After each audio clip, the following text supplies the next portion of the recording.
ನಮಸ್ಕಾರ, ನೀವು ನೋಡ್ತಾ ಇದ್ದೀರಾ ಅಶ್ವವೇಗ ನ್ಯೂಸ್. ನಾನು ಸಂತೋಷ್ ಕಶ್ಯಪ್. ಮೊದಲಿಗೆ ಈ ಕ್ಷಣದ ಹೆಡ್ಲೈನ್ಸ್.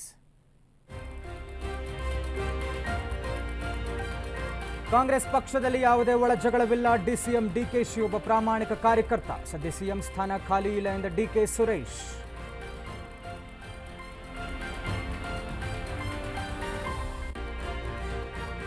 ಕುರ್ಚಿ ಕಿತ್ತಾಟದಲ್ಲಿ ಅಭಿವೃದ್ಧಿ ಮರೆತ ಸರ್ಕಾರ, ಬಲಿಷ್ಠ ಮುಖ್ಯಮಂತ್ರಿಗಾಗಿ ಕನ್ನಡಿಗರು ಕಾಯ್ತಾ ಇದ್ದಾರೆ. ಕೈಪಡೆ ವಿರುದ್ಧ ಅಶೋಕ್ ವಿಜಯೇಂದ್ರ ವಾಗ್ದಾಳಿ.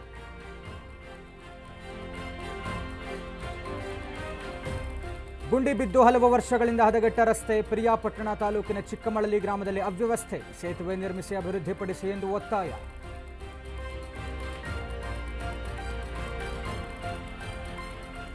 ಭೂಸ್ವಾಧೀನ ವಿರೋಧಿಸಿ ದೇವನಹಳ್ಳಿ ರೈತರ ಕಿಚ್ಚು. ಕಾನೂನು ತಜ್ಞರ ಜೊತೆ ಸಿದ್ದರಾಮಯ್ಯ ಪೂರ್ವಭಾವಿ ಸಭೆ. ಮತ್ತೊಂದೆಡೆ ಅನ್ನದಾತರಿಂದ ಉಗ್ರ ಹೋರಾಟದ ವಾರ್ನಿಂಗ್.